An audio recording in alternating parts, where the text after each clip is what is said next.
Hello friends, कैसे हो सब लोग। आई होप सब लोग अच्छे होंगे, बेहतर होंगे और स्वस्थ होंगे। स्वागत है आपका fairs club learn to lead में। Good morning to all the students. तो आज हम डिस्कस करेंगे 26 मार्च 2022 के बहुत इंपॉर्टेंट करंट अफेयर, जिसमें से आप दो बेस्ट इमेजेस देख रहे हो, लेकिन बहुत ही इंपॉर्टेंट करंट अफेयर डिस्कस करने वाले हैं, तो वीडियो को बिल्कुल लास्ट तक जो है वो जरूर देखना है। तो स्टार्ट करते हैं हम 26 मार्च 2022 का करंट अफेयर। लेकिन उससे पहले यार सारे बच्चों से रिक्वेस्ट है कि वो वीडियो को लाइक कर दें, शेयर करें यार, मैक्सिमम टू मैक्सिमम, कम से कम एक दोस्त को शेयर कर दिया करो। चैनल को अभी के अभी सब्सक्राइब कर लें और टेलीग्राम ग्रुप को आप डिस्क्रिप्शन बॉक्स से ज्वाइन कर सकते हैं, ताकि हर तरह की इंपॉर्टेंट नोटिफिकेशन आपको मिल सके। तो एक ही क्वेश्चन आज मोस्ट इंपॉर्टेंट में डिस्कस करेंगे, जो है कि एबल प्राइज 2022 जो है वो किसको दिया गया, या एबल प्राइज 2022 से किसको सम्मानित किया गया। तो आंसर यहां पे होगा एक अमेरिका के मैथमेटिशियन है डेनिस पी सुलिवन। तो आंसर क्या होगा, डी होगा। और याद रखना है, एबल प्राइज जो है वो मैथमेटिक्स की फील्ड में दिया जाता है। एक नॉर्वे की अकेडमी है जिसका नाम है Norwegian academy of science and letters, उनकी तरफ से यह सम्मान जो है वो दिया गया है। तो आप यहाँ पे देख सकते हो, ये अवार्ड दिया गया है एक बहुत ही अच्छी कंट्रीब्यूशन के लिए, खास करके टोपोलॉजी से रिलेटेड जो है, जो कि अलजेब्रिक, ज्योमेट्रिक या कई तरह के एस्पेक्ट मैथ के सॉल्व करने में हेल्प करेगी। अब टोपोलॉजी जो है वो एक मैथमेटिक्स की ही एक फील्ड है। आप कह सकते हो ये 19th सेंचुरी में ये टोपोलॉजी जो मैथमेटिक्स की फील्ड है ये स्टार्ट हुई थी, और खास करके ये उन सतहों के बारे में बात करती है जो कि अपना जो सतह है वो चेंज नहीं करती, अपनी शेप जो है वो चेंज नहीं करती, जब उनकी ओरिजिनल शेप जो है वो चेंज हो जाती है। तो जब ओरिजिनल शेप चेंज हो जाती है उसके बाद वो अपनी शेप में दोबारा नहीं आते, तो उन सतहों के बारे में ये बात करती है। तो एबल प्राइज जो है वो इंटरनेशनल प्राइज ऑफ मैथमेटिक्स के नाम से भी जाना जाता है, मतलब मैथमेटिक्स की फील्ड में इसको नोबेल प्राइज भी आप कह सकते हो। और एक बहुत ही फेमस नॉर्वे के मैथमेटिशियन रहे हैं जिनका नाम है नील्स नील्स हेनरिक। याद रख सकते हो, नील्स हेनरिक एबल, उनकी याद में इसको स्टार्ट किया गया था। नॉर्वेजियन पार्लियामेंट की तरफ से 2002 में इसको स्टार्ट किया गया था, क्योंकि उस साल में ये 200th एनिवर्सरी मना रहे थे, birth anniversary Niels Henrik Abel की। और ये टॉप ऑनर मैथमेटिक्स का जो है वो नोबेल प्राइज की तरह जो है वो कंट्रीब्यूशन मैथ के अंदर करने के लिए दिया जाता है। इवन आप ये भी याद रख सकते हो कि 2007 में एक इंडियन अमेरिकन साइंटिस्ट थे, मैथमेटिशियन थे, जिनको ये अवार्ड मिला था, जिनका नाम था श्रीनिवासा एसआर वरदान।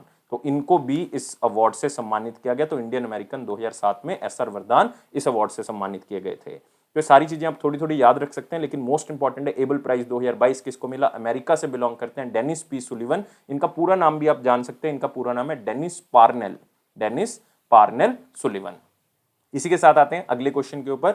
अगला है वेरी इंपॉर्टेंट क्वेश्चन सेक्शन में, लेकिन वीडियो को लाइक करना है और शेयर करें मैक्सिमम टू मैक्सिमम, और चैनल को अभी के अभी सब्सक्राइब कर लें, और टेलीग्राम ग्रुप को आप डिस्क्रिप्शन बॉक्स से ज्वाइन कर सकते हैं। क्वेश्चन है, who is appointed as temporary या interim managing director and CEO CSB bank का। तो यहाँ पे इंपॉर्टेंट हो जाता है इस बैंक का नाम याद रखना, बैंकिंग स्टूडेंट्स के लिए तो ये है ही। सीएसबी का मतलब है Catholic Syrian bank. Catholic Syrian bank one of the oldest private sector bank है। तो हुआ क्या, इस बैंक के जो एमडी और सीईओ हैं, जिनका नाम क्या है, राजेंद्रन चिन्ना वीरप्पन। राजेंद्रन चिन्ना वीरप्पन। तो वो अभी 31 मार्च को जो है वो अपना त्यागपत्र दे रहे हैं। वो पहले ही रिटायर हो रहे हैं, अपनी हेल्थ कंसर्न्स के कारण उनकी तबीयत ठीक नहीं रहती, तो उन्होंने सोचा कि वो अब आराम करेंगे, तो वो जो है वो त्यागपत्र दे रहे हैं। तो उनकी जगह पे फिर टेम्परेरी तौर पे अभी किसको अपॉइंट किया गया है, तो प्रलय मंडल को अपॉइंट किया जाएगा, और 3 महीनों के लिए इनको अपॉइंट किया जाएगा। याद रखना है कितने टाइम पीरियड के लिए अपॉइंट किया गया, इनको 3 महीनों के लिए अपॉइंट किया गया है। तो आप देख सकते हो प्रलय मंडल को टेम्परेरी तौर पे मैनेजिंग डायरेक्टर और सीईओ बनाया गया है। ये currently deputy managing director CSB bank के हैं। इनको जून 2021 में अपॉइंट किया गया था, लेकिन अभी टेम्परेरी तौर पे इनको मैनेजिंग डायरेक्टर और सीईओ 3 महीने के लिए, आप कह सकते हो कि जब तक नया बंदा अपॉइंट नहीं होता तो ये क्या करेंगे, काम करते रहेंगे। और इनका जो टाइम पीरियड था ये 31 मार्च 2022 को खत्म हो रहा था। इसका मतलब ये अपना कार्यभार संभालेंगे 1 अप्रैल 2022 को। और सीएसबी बैंक मैं पहले बता चुका हूँ, Catholic Syrian bank, one of the oldest private sector bank है ये। 1920 में इसको स्थापित किया गया था, और इसका हेडक्वार्टर कहाँ पे है, केरला के अंदर। और मैं बता चुका हूँ करंटली मैनेजिंग डायरेक्टर और सीईओ कौन है, राजेंद्र चिन्ना वीरप्पन। अगले क्वेश्चन के ऊपर आते हैं।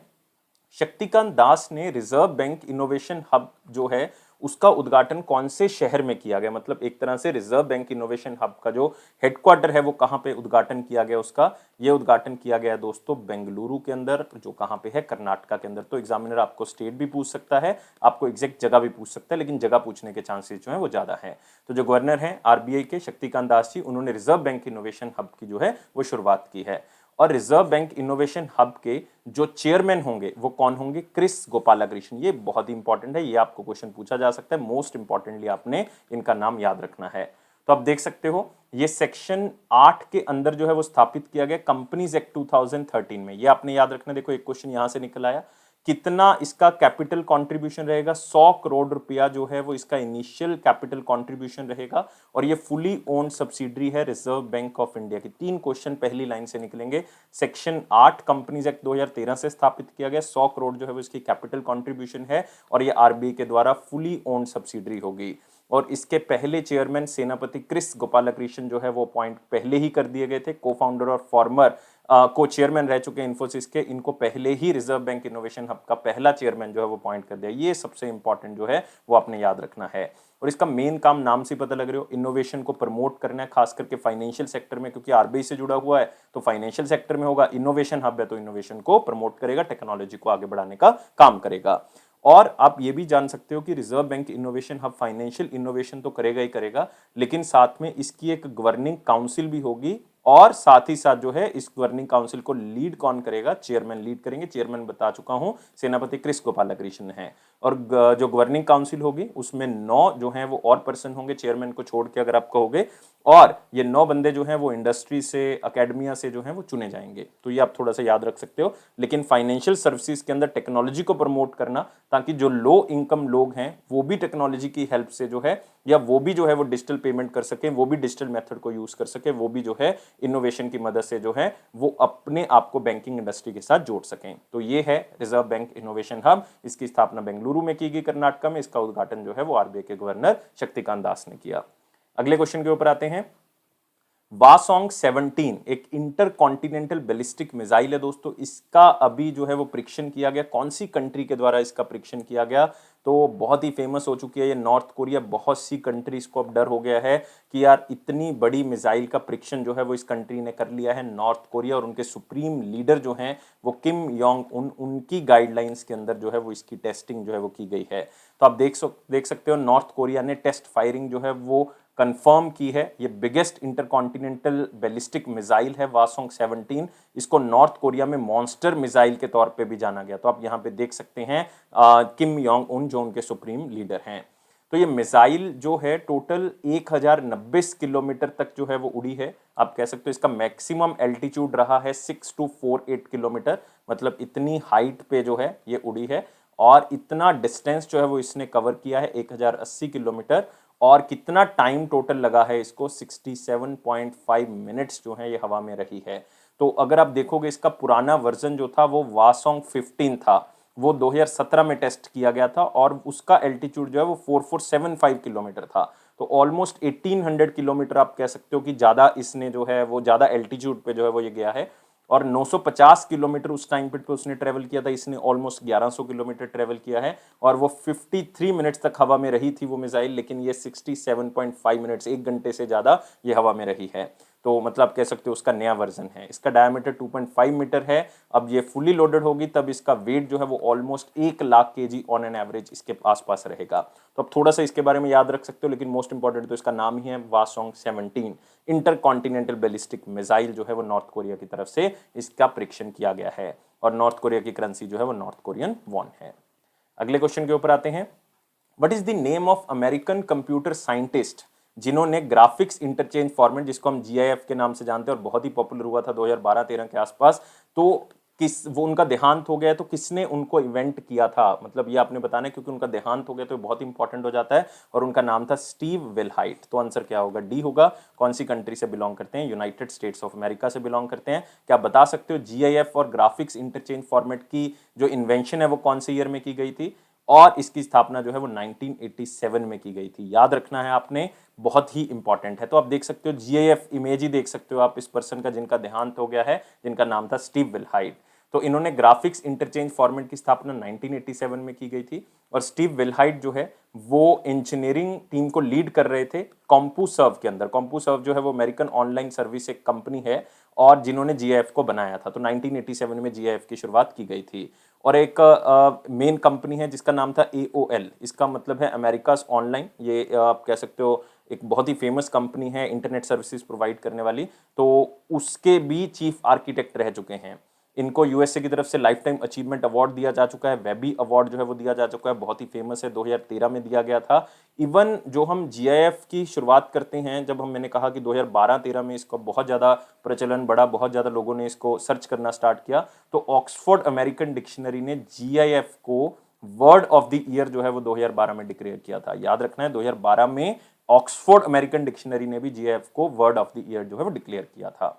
तो आप थोड़ा सा अगर इस न्यूज को ध्यान से समझोगे तो आपको एक ही क्वेश्चन इसमें से बार बार निकलेगा कि जीएफ के इन्वेंटर कौन थे। ग्राफिक्स इंटरचेंज फॉर्मेट, आपको एब्रीविएशन पूछी जा सकती है, इसके इन्वेंटर का नाम पूछा जा सकता है, स्टीव विलहाइट। कौन सी कंट्री से बिलोंग करते थे? ये बिलोंग करते थे यूनाइटेड स्टेट्स ऑफ अमेरिका से।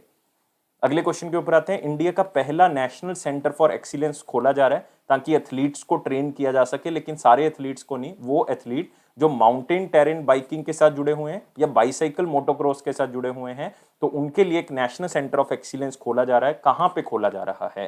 तो अगर आप देखोगे, ये एक ऐसी स्पोर्ट्स है जो खास करके हिली एरियाज में ज्यादा खेला जाता है इसको, या वहां पे ज्यादा प्रैक्टिस की जाती है। तो हिली एरियाज में ये खोला जा रहा है शिमला के अंदर, और जगह कौन सी होगी? हिमाचल प्रदेश। तो ये ministry of youth affairs and sports जो है वो कोलैबोरेट कर रहा है department of youth services and sports government of Himachal Pradesh के साथ, ताकि इंडिया का पहला स्पोर्ट्स अथॉरिटी ऑफ इंडिया का नेशनल सेंटर ऑफ एक्सीलेंस खोला जा सके, ताकि एथलीट्स को ट्रेन किया जा सके माउंटेन टेरेन बाइकिंग और बाइसाइकिल मोटोक्रॉस के लिए।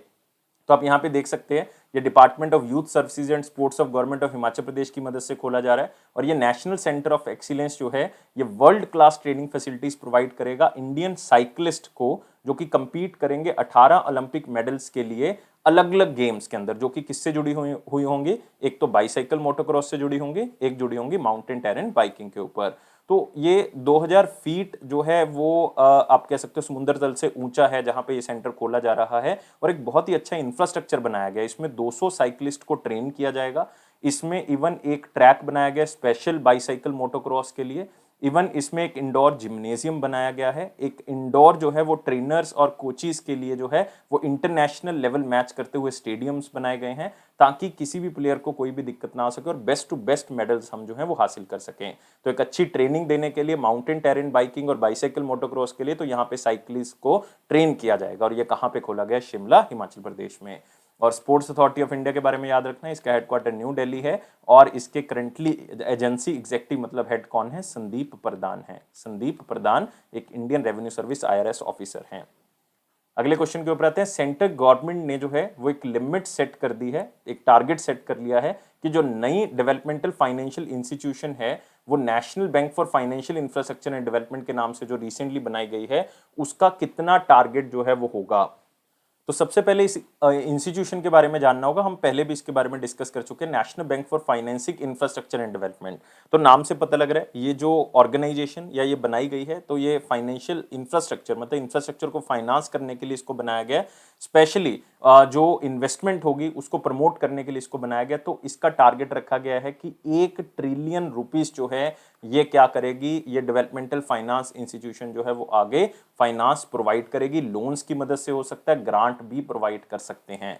तो आप यहाँ पे देख सकते हैं ये सैंक्शनिंग जो है वो लोन्स की फॉर्म में इंफ्रास्ट्रक्चर सेक्टर में इन्वेस्ट किया जाएगा फाइनेंशियल ईयर 23 में, मतलब 2022-23 में इसको इन्वेस्ट किया जाएगा। और अक्टूबर 2021 में गवर्नमेंट ने अपॉइंट कर दिया था ऑलरेडी कुंदापुर वमन कामत को, या आप सीधा याद रख सकते हैं केवी कामत को, as a chairman of this organization. और इस ऑर्गेनाइजेशन का नाम है national bank for financial infrastructure and development. तो आपको पता होना चाहिए कि फाइनेंशियल ईयर जो 2022 का हमारा यूनियन बजट था, तो उसमें निर्मला सीतारमन जी ने इसको बनाने की बात कही थी, और अप्रैल 2021 में इसकी स्थापना कर दी गई थी।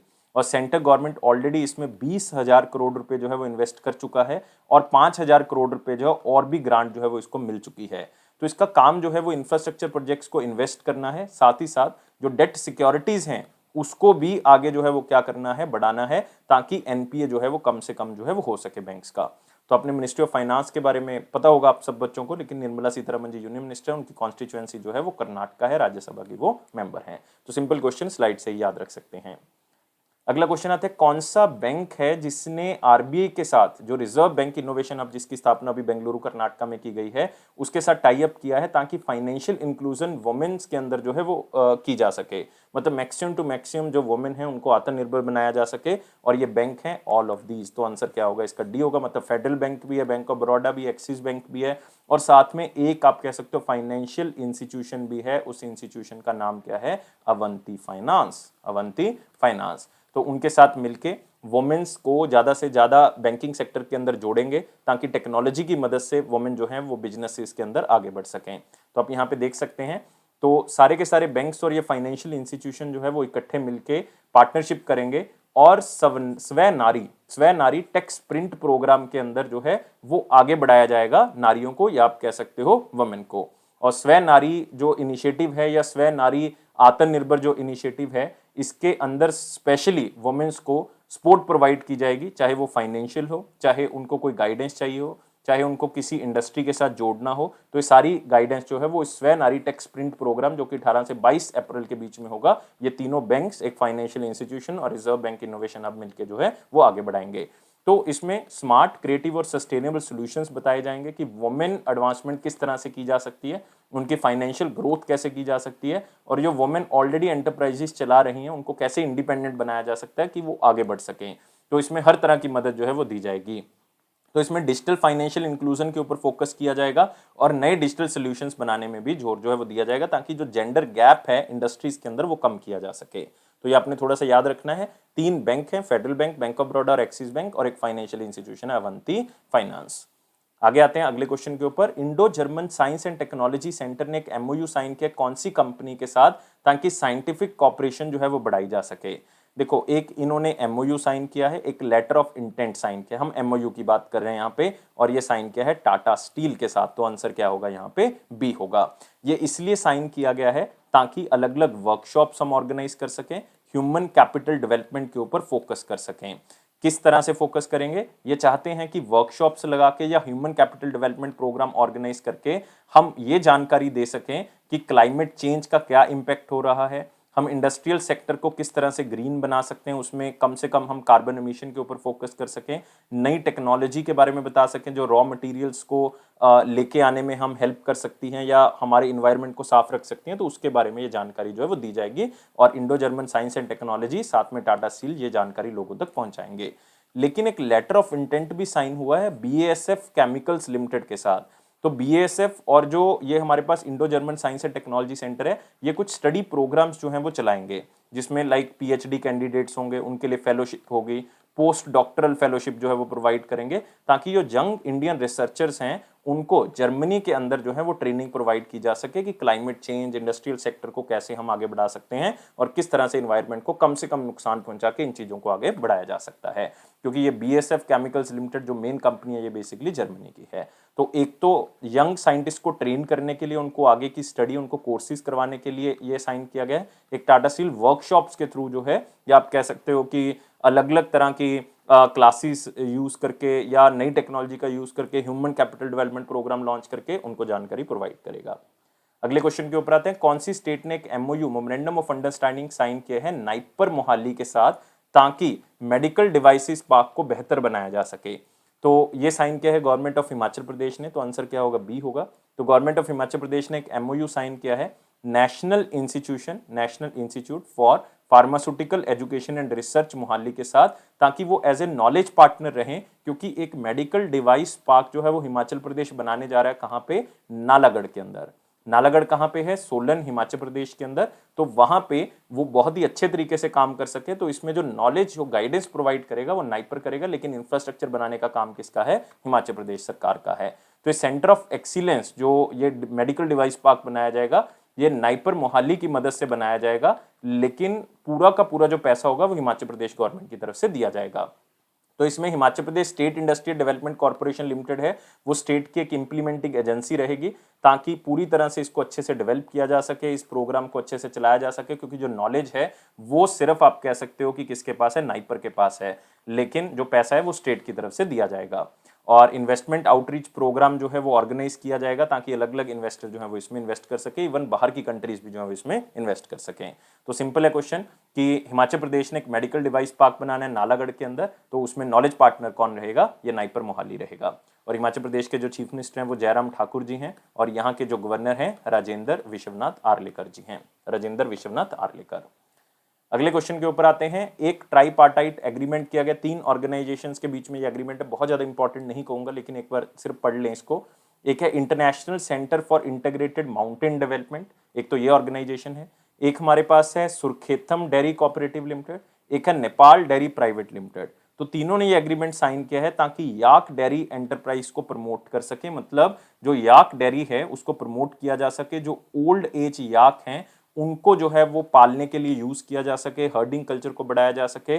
कहां पे? नेपाल के अंदर। मतलब हम एज ए डेयरी इंडस्ट्री को प्रमोट करने के लिए काऊ और बफेलो की बजाय हम याक को भी यूज कर सकते हैं, याक का भी जो है उसको प्रोसेसिंग किया जा सकता है और उनकी प्रोडक्ट्स जो है वो बनाए जा सकते हैं, उनके अलग अलग डेयरी प्रोडक्ट्स जो है वो आगे बढ़ाए जा सकते हैं। तो इससे जो है वो और भी ज्यादा प्रमोशन होगी नेपाल के अंदर। तो सिंपल क्वेश्चन है, सिर्फ इसको स्लाइड से याद रखें। Next, dare to erad tuberculosis. देखो नाम से पता लग रहा है कि ये वर्ल्ड ट्यूबरक्लोसिस डे जो है वो हमने मनाया है 24 मार्च 2022 को। इवन उस टाइम पीरियड पे एक प्रोग्राम लॉन्च किया जिसका नाम है डेयर टू इराड ट्यूबरक्लोसिस। ये जूनियर मिनिस्टर हैं doctor Jitendra Singh science and technology के, उन्होंने इस प्रोग्राम को लॉन्च किया है। और गवर्नमेंट ने इस data driven research to eradicate tuberculosis का नाम क्या रखा है? Dare to erad tuberculosis.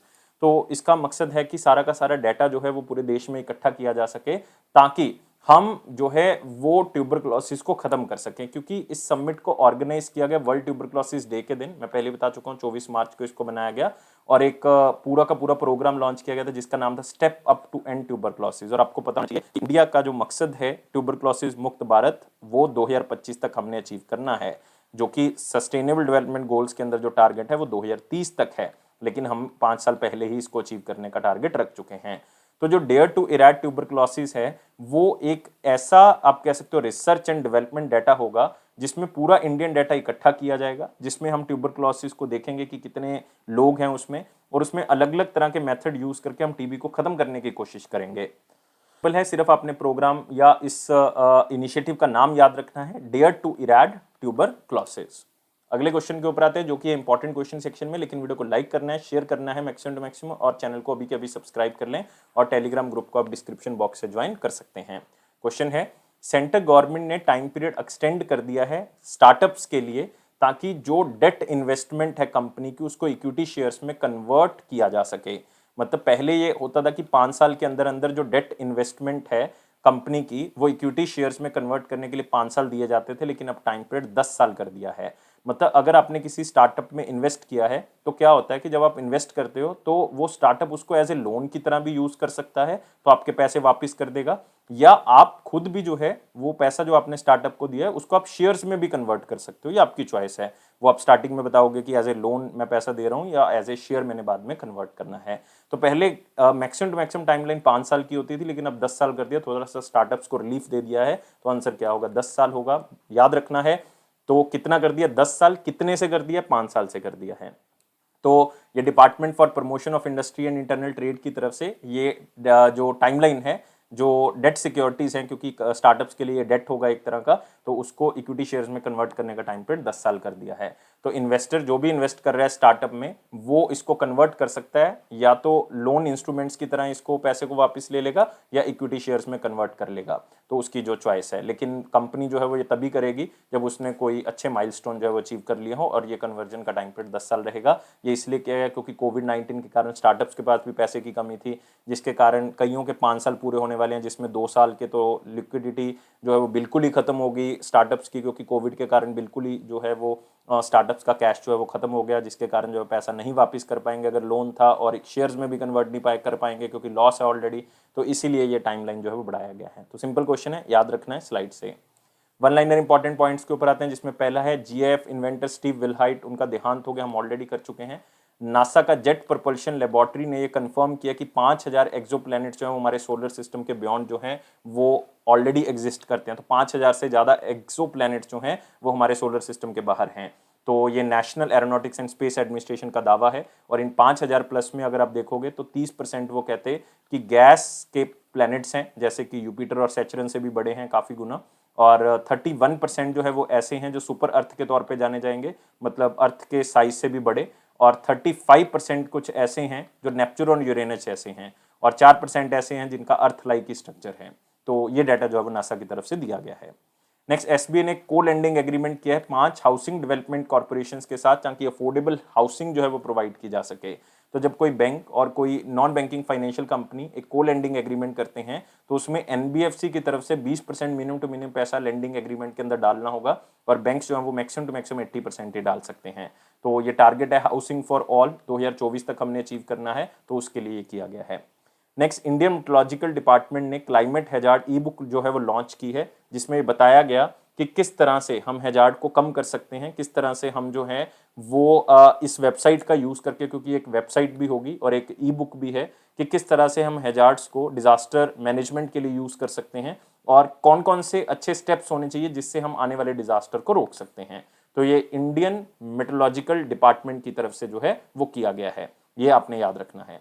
International day for achievers 24 मार्च को बनाया गया। नाम से ही पता लग रहा है कि इसको हर साल 24 मार्च को इसलिए मनाया जाता है ताकि जो अचीवर्स हैं तो वो दूसरों में कॉन्फिडेंस की भावना पैदा कर सकें। अलग अलग सेमिनार्स इसमें ऑर्गेनाइज किए जाते हैं और उनकी जो एफर्ट्स हैं देश को आगे लेके जाने के लिए उनको भी प्रमोट जो है वो इसमें किया जाता है एज ए अचीवर। तो ये उनको एक्नॉलेज करता है, लोगों को जिनकी एफर्ट्स रही हैं, कंट्रीब्यूशन रहा है, उनके जीनियस माइंड का, जिसने आउट ऑफ बॉक्स कुछ सोचा और सोसाइटी की डेवलपमेंट के लिए कुछ काम किया।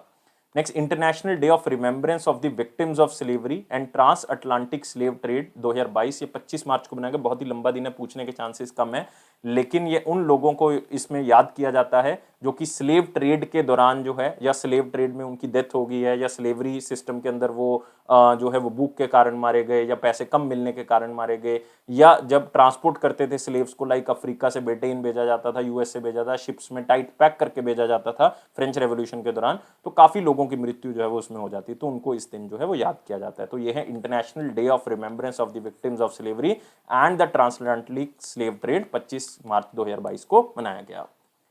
क्वेश्चन ऑफ द डे के ऊपर आते हैं। 25 मार्च 2021 का क्वेश्चन बहुत ही सिंपल था। Which of the following is not included in the E bank? E banking के अंदर कौन सी चीज इंक्लूड नहीं होती?